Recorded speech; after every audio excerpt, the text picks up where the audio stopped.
Louvado seja o nosso Senhor Jesus Cristo, para sempre seja louvado.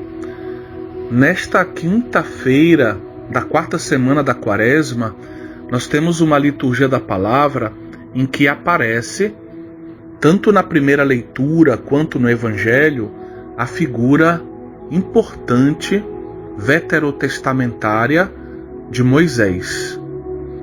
Moisés é uma figura ligada tanto à Páscoa, pensemos na Páscoa judaica como uma preparação para a Páscoa cristã, mas ele também está relacionado com o espírito da Quaresma, porque a nossa Quaresma, ela, de certa forma, ela encontra no Novo Testamento o modelo de Jesus Cristo, os 40 dias de Jesus no deserto, que preparam a vida pública de Jesus, logo depois do seu batismo. Mas no Antigo Testamento, a passagem bíblica que de certa forma inspira tanto o Cristo nos 40 dias que ele passa no deserto, quanto nós como cristãos no tempo em que vivemos a Quaresma, a experiência do Êxodo, quando o povo de Deus passa 40 anos no deserto, fazendo uma aliança com Deus, escutando a voz de Deus, sendo purificado por Deus, sendo formado por Deus, para poder um dia adentrar na terra prometida. Essa relação da nossa Quaresma com o Êxodo, ela aparece de um modo bem claro, essa relação bem clara, no quinto prefácio da Quaresma, que tem como subtítulo o Êxodo no deserto quaresmal. Vou ler um trecho desse prefácio que diz: Vós, ó Deus, reabris para a Igreja, durante esta Quaresma, a estrada do Êxodo, para que ela, aos pés da montanha sagrada, humildemente tome consciência de sua vocação de povo da aliança. Vejam que o prefácio, que nessa oração de louvor a Deus, a igreja agradece, porque a Quaresma é como se fosse a estrada do Êxodo, e Deus vai nos conduzindo pela estrada da Quaresma, até, como ele fez com o povo de Israel, chegarmos aos pés da montanha sagrada, aonde humildemente reconhecemos a nossa pequenez, mas tomamos consciência, crescemos na consciência da nossa vocação de povo da aliança.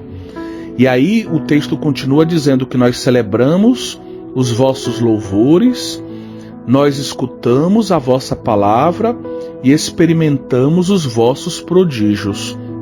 No louvor, na oração, na escuta da palavra e vendo os sinais de Deus, nós experimentamos uma renovação na nossa vocação de povo de Deus, de povo da nova aliança, de igreja.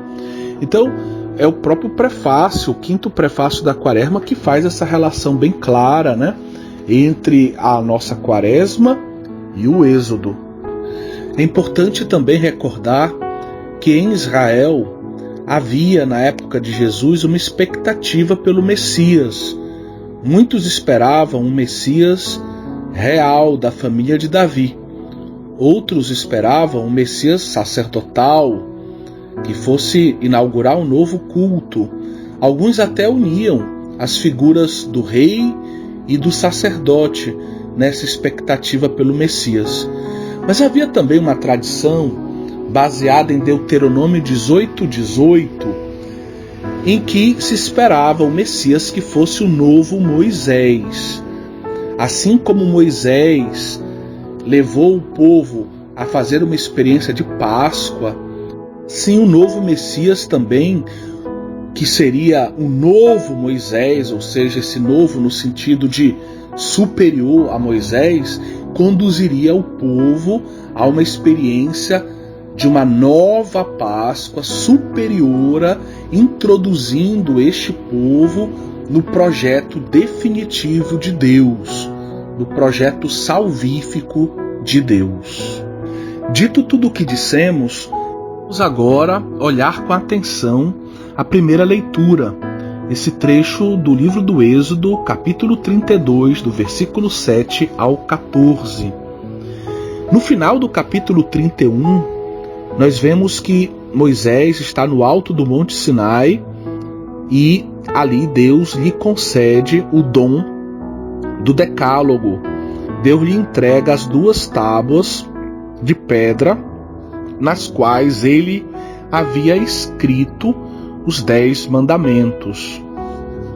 Logo depois, o contraste é impressionante entre o amor de Deus, que concede ao seu povo uma lei para que o seu povo evite o pecado e a morte tenha a vida, e a infidelidade, gritante deste povo.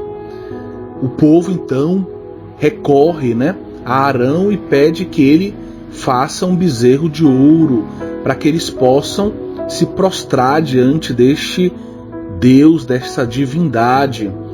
E Arão, então, obrigado, acaba realizando o que o povo lhe pede, e o povo se entrega à idolatria, o povo se entrega ao pecado, que acaba conduzindo o povo também a um grande festejo. Eles comem e bebem, eles se divertem, enquanto Deus está com Moisés, garantindo para o seu povo um caminho de salvação.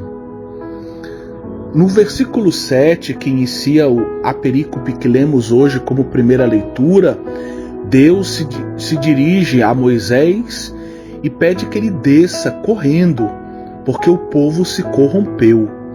Aquele povo que foi tirado do Egito, libertado por Deus do Egito, desviou-se tão rapidamente. Deus descreve a situação dizendo que o povo havia feito para si um bezerro de metal fundido. Inclinava-se diante deste objeto, adorando-o como se fosse um deus. E além de tudo isso, tinham o descaramento de dizer, diante do bezerro de ouro, que aquele bezerro de ouro, aquela divindade, tinha tirado Israel do Egito. Ou seja, atribuindo a um ídolo aquilo que o Deus de Israel fizera, aquilo que Yahvé fizera. No versículo 9, Deus acusa o seu povo de ser um povo de cabeça dura, de ter uma cabeça dura como uma pedra, como uma rocha. É interessante que em outros textos proféticos, Deus vai dizer que o seu povo tem um coração de pedra e vai prometer trocar esse coração por um coração de carne. Deus precisa agir na cabeça, por assim dizer, do seu povo, no coração do seu povo. Ele precisa transformar a cabeça e o coração do seu povo. Não é isso que também Deus precisa fazer em nossas vidas neste tempo de Quaresma? Ele também não precisa transformar a nossa cabeça e o nosso coração, que muitas vezes são duros como a pedra, indiferentes, inclinados para o mal? Sim, queridos irmãos e irmãs, nós também nos encontramos na mesma situação daquele povo. Nós também podemos ser acusados por Deus de termos uma cabeça dura, um coração de pedra. E Deus, ele expressa, com uma linguagem que nós poderíamos chamar antropomórfica, que se assemelha à linguagem humana, a sua inconformidade. Ele não se conforma, ele não aceita a situação do pecado. Ele não aceita que o homem se entregue ao pecado, à idolatria, à maldade, Então Deus, que queria fazer deste povo uma grande nação, ele se vê diante de um povo de cabeça dura que prefere os ídolos ao próprio Deus. Ou seja, que coloca outras coisas, outras realidades da vida, talvez até outras pessoas no lugar de Deus, como nós também muitas vezes fazemos. Infelizmente, o pecado da idolatria não se limita a este período da história de Israel. A arqueologia, ao longo dos séculos, vai mostrando nos estratos arqueológicos das grandes cidades de Israel que em todos os períodos houve idolatria em Israel, ou seja, um pecado constante de Israel, buscar, colocar no lugar do verdadeiro Deus falsos deuses. Profetas vão chamar esse pecado de idolatria de adultério. Vão dizer que o povo de Israel é um povo adúltero, que tende a se entregar a outros deuses com muita facilidade, troca o verdadeiro Deus por falsos deuses, como se fosse uma espécie de prostituta buscando aquele que paga melhor pelos seus serviços. Infelizmente, essa imagem que é tão dolorosa e tão pesada, ela pode se aplicar também a nós, porque de certa forma nós também agimos como adúlteros quando colocamos no lugar de Deus outras coisas e pessoas, quando amamos outras coisas acima do próprio Deus. Precisamos de conversão. Por isso o Salmo responsorial, ele nos convida hoje, a nos lembrar do amor divino, a nos lembrar da misericórdia divina e invocar esse atributo do Senhor, pedindo que Ele haja para com o seu povo com amor. O Salmo também recorda esse mesmo pecado, dizendo que o povo construiu um bezerro no Horebe, adoraram uma estátua de metal, eles trocaram o seu Deus, que é sua glória, pela imagem de um boi que come feno. Vejam como o salmista ridiculariza aquilo que aconteceu, e se nós pensarmos bem, os nossos pecados também poderiam ser ridicularizados, colocar outras coisas, outras pessoas no lugar de Deus, no fundo é algo também ridículo.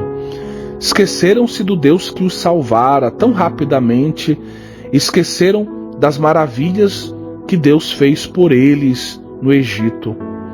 Esqueceram as obras admiráveis do Senhor, esqueceram que o Mar Vermelho foi aberto e que eles viram coisas assombrosas.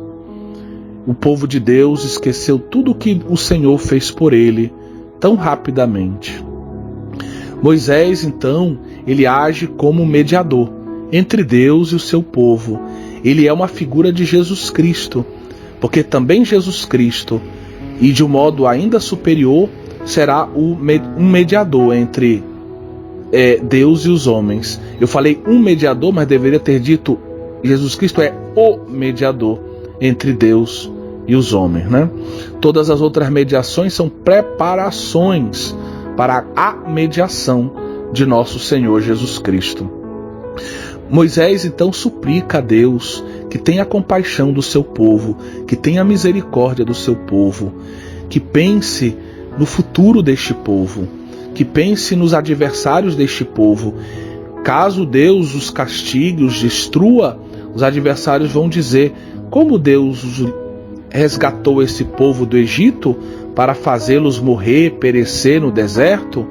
Então que Deus haja com misericórdia para com seu povo e torne as suas promessas concretas, que este povo cresça, em número, mas cresça também em qualidade espiritual. É bonito porque Deus, ele faz com que Moisés, de certa forma, expresse essa grande confiança na sua misericórdia.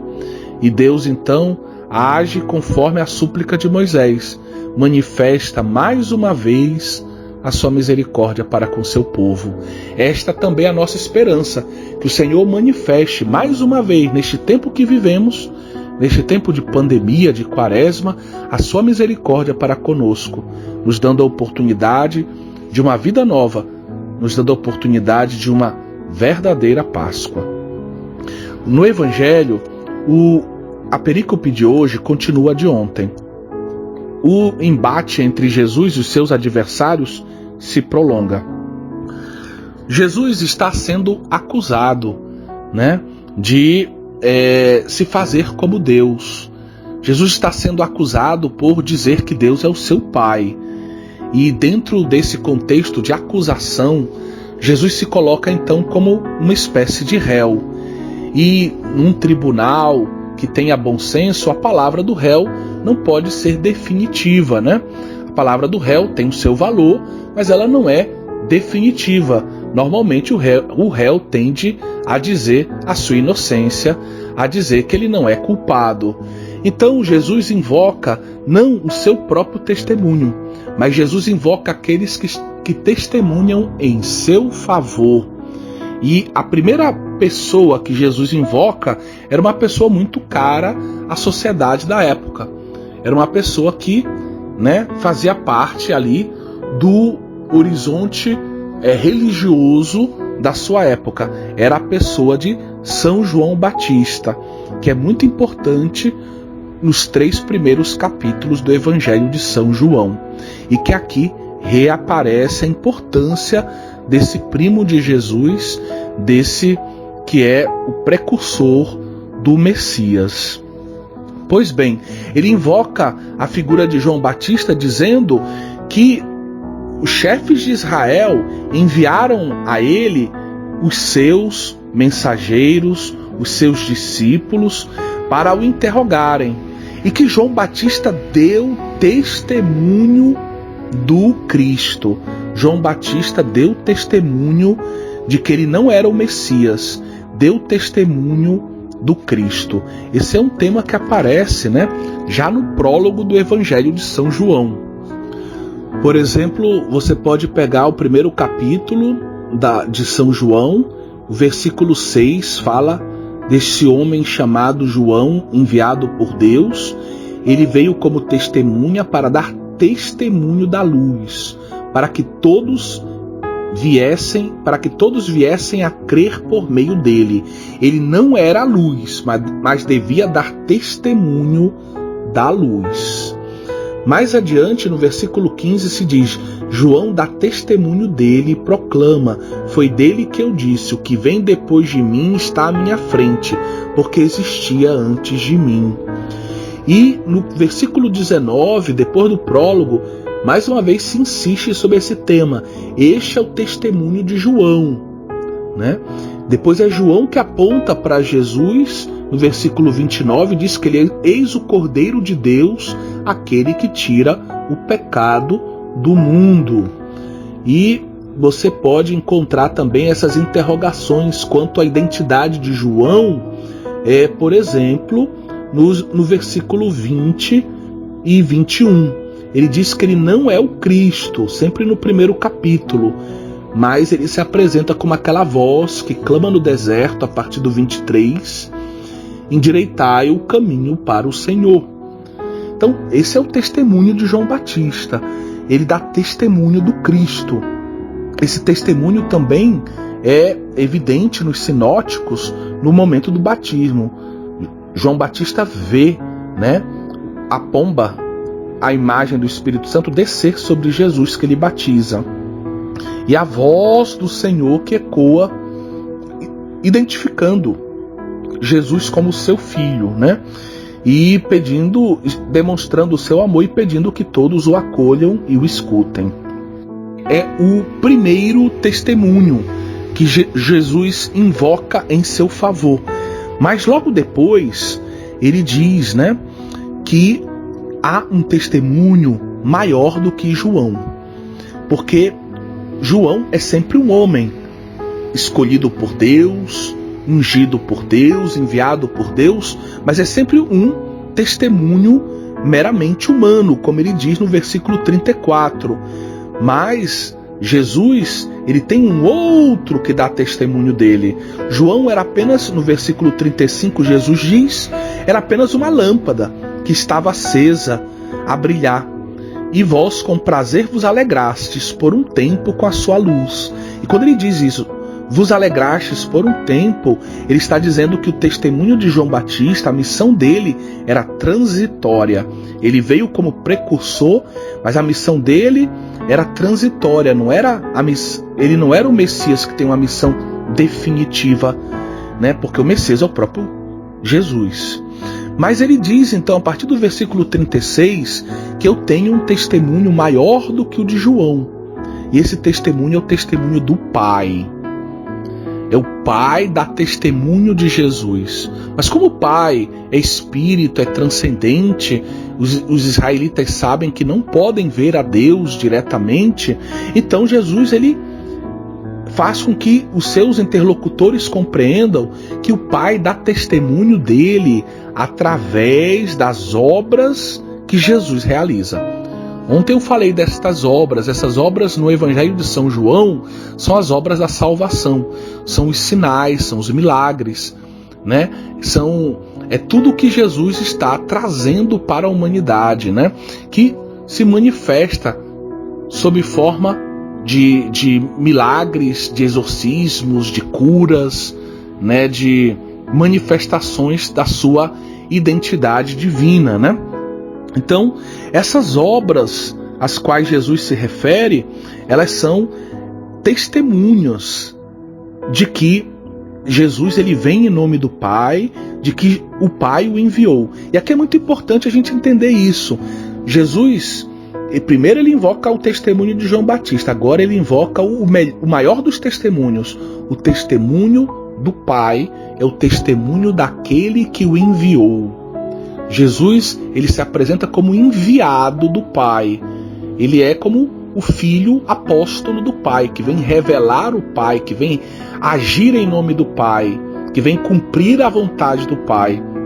Então, nada mais justo do que invocar aquele que o enviou, que dá testemunho de quem seja Jesus Cristo, né? Deu testemunho disso no batismo, mas dá testemunho disso também em cada sinal que Jesus realiza. As obras que eu faço, diz Jesus, dão testemunho de mim, mostrando que o Pai me enviou. E também o Pai que me enviou dá testemunho a meu favor. E aí Jesus ele acaba, né, revertendo as críticas, né? E agora ele acusa, né, aqueles que o acusavam, dizendo que eles não só leem a Sagrada Escritura, né, mas examinam, prescrutam a Sagrada Escritura. São pessoas que se dedicam a um estudo profundo da Sagrada Escritura. E Jesus acrescenta, pensando que assim eles vão obter a vida eterna. No entanto, Jesus continua, as Escrituras dão testemunho de mim. Vocês que se dedicam tanto à leitura da Sagrada Escritura, prescrutam a Sagrada Escritura, mergulham na Sagrada Escritura, vocês estão em contradição com a Sagrada Escritura, porque a Sagrada Escritura fala de mim. E vocês não querem vir a mim, diz Jesus no versículo 40, para ter a vida eterna. A Sagrada Escritura aponta para mim. Eu vim realizá-la, eu vim cumprir as profecias. Se vocês estivessem escutando realmente a voz de Deus na Sagrada Escritura, vocês estariam me reconhecendo como Messias. E Jesus então, ele acrescenta, eu não recebo a glória que vem dos homens, eu só busco a glória de Deus. Mas vocês, por que vocês não estão me reconhecendo? Porque vocês se deixaram seduzir pela busca da glória humana. Vocês preferem, né, a glória humana à glória divina. Vocês estão acostumados a receber a glória, no versículo 44, assim lemos, uns dos outros, e não buscais a glória que vem do único Deus. Vejam que coisa triste, é o orgulho, é a soberba que busca a glória humana, porque o humilde busca a glória de Deus. E esse é um ponto que nós temos que nos converter no tempo de Quaresma que vivemos. Nós precisamos ser mais humildes e menos orgulhosos, buscar a glória de Deus e não a glória dos homens. Em nome da glória de Deus, podemos perder a glória dos homens. Aqui, essa palavra glória, doxa, né? Ela, para os judeus, quando ela era atribuída a Deus, ela tinha um valor muito grande. Era o kavod, né? A glória de Deus é algo tremendo, é algo até assustador, é algo impressionante. Enquanto a glória dos homens é aquela coisa que passa. Ora eles me glorificam, ora me atacam. Porque o coração do homem é assim. Ora sobe, ora desce. Ora ama, ora odeia. O coração do homem é inconstante. Não é constante como o coração de Deus. Então, queridos irmãos, vamos terminar essa breve análise também do Evangelho, recordando, né? Não penseis que eu vos acusarei diante do Pai. Essas últimas palavras de Jesus nos conduzem na direção de recordar a figura de Moisés. Há alguém que vos acusa. Então, quando chegar o momento do juízo, né? E ontem falávamos um pouco do julgamento, vai ter alguém que vai acusar vocês. E esta pessoa está profundamente ligada à origem das Sagradas Escrituras para os judeus. Ele é, para os judeus, o autor dos 5 primeiros livros da Torá, né? O legislador de Israel. Moisés vai acusar vocês. Porque Moisés, que foi esse grande homem de Deus, um profeta, um homem santo, ele que conhecia a Deus, ele vai acusar vocês por terem abandonado a busca da glória de Deus, por não terem escutado o que a Sagrada Escritura diz, por não terem reconhecido o Messias, o novo Moisés, né? Se vocês acreditassem em Moisés, também acreditariam em mim. Né? Existe uma continuidade entre o Antigo e o Novo Testamento. O Antigo Testamento nos prepara para crer em Jesus Cristo, nos ensina o Evangelho de São João. Pois foi a respeito de mim que ele escreveu. E aí eu lembro Deuteronômio 18:18. Foi, segundo os judeus, foi Moisés que escreveu o livro do Deuteronômio. E nele ele promete, né, inspirado por Deus, um novo Moisés que virá. Por que não reconhecê-lo em Cristo? Mas se não acreditais nos seus escritos, como acreditareis então nas minhas palavras? Assim Jesus termina, e aqui terminamos também a nossa reflexão. Que a nossa experiência com a Sagrada Escritura nos conduza ao longo deste tempo. Que ela nos ajude a deixarmos de lado todo orgulho, tudo que nos faz buscar em primeiro lugar as glórias humanas, e nos faça em tudo buscar em primeiro lugar a glória de Deus e depois a salvação dos homens e a nossa própria santificação pessoal. Que Nossa Senhora vele por nós no nosso caminho. Amém.